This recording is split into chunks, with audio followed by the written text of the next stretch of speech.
Did your relationship start out just fine? Are you wondering what went wrong? Relationships involve engagement and commitment from both parties.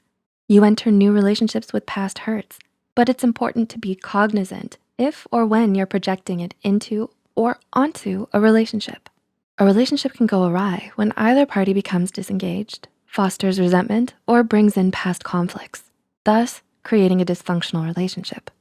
Dysfunctional relationships can cause distress and strain on the relationship. Eventually, the relationship can break down. Many dysfunctional relationships are rooted in childhood. When you lack a model of a healthy, functional relationship, the patterns that you learn may find a way into a new relationship.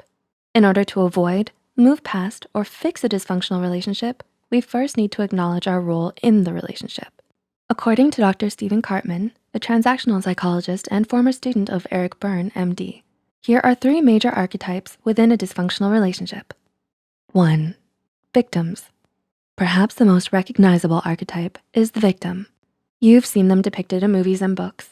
They're the relatable protagonists that we love and secretly root for. You root for them because you witness them go from victims to victors. But life is not a movie. You can't wait for others to come in and save you or provide you the support that you need on your journey to transformation. At the crux of a victim personality type is fear. The fear that you'll be or are unable to carry on your own. There's a negative loop in your head telling you that you can't until you start to believe it. And when you do, you slip into passive control over your life. Some wounds are created in childhood. Perhaps your parents were unavailable physically or emotionally, or you had a dysfunctional relationship in the past, or sometimes you may be victimizing yourself. Holding on to a victim mentality can be harmful because it can lead to feelings of worthlessness, self-sabotage, and possibly depression. According to Professor Ketz de Vries, management scholar and psychoanalyst at INSEAD in France, those with a victim mentality unconsciously seek out disappointment in order to create feelings of guilt or pity because it fulfills their desire to receive attention. Psychologists call this secondary gain.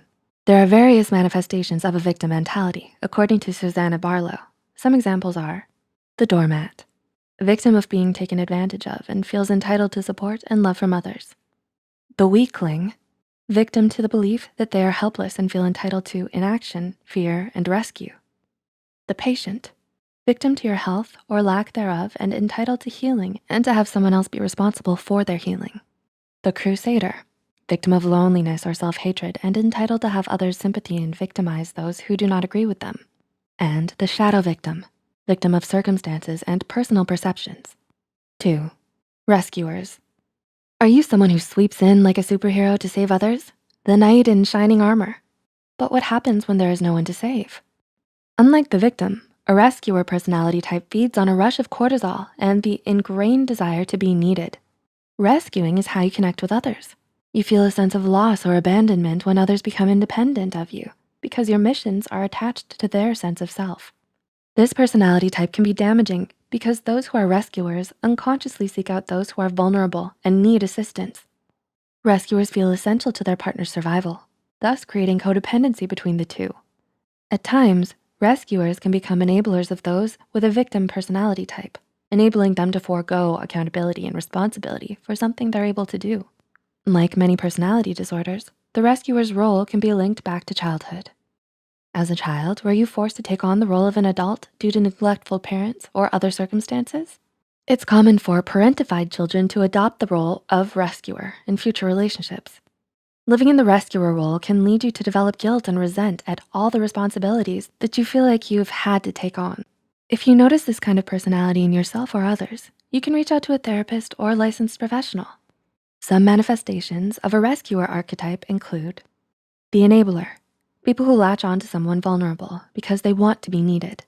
The white knight or savior, people who enter relationships hoping to fix the other person. Number 3, persecutors.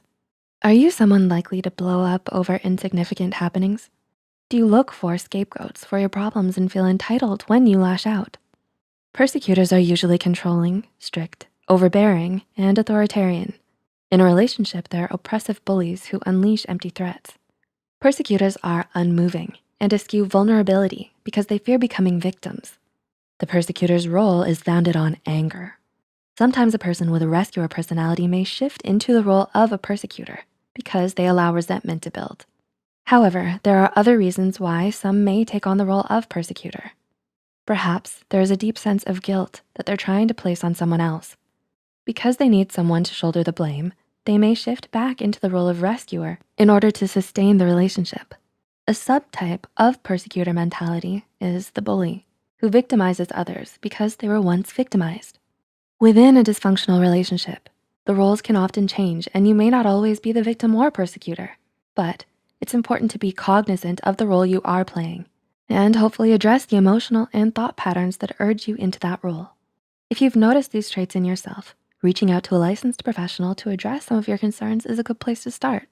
Do any of these describe your experience? How have you handled a dysfunctional relationship? Would you like to know more about this topic? Leave a comment down below. And please feel free to share any thoughts you have as well. If you found this video helpful, be sure to hit the like button and share it with those out there struggling with dysfunctional relationships.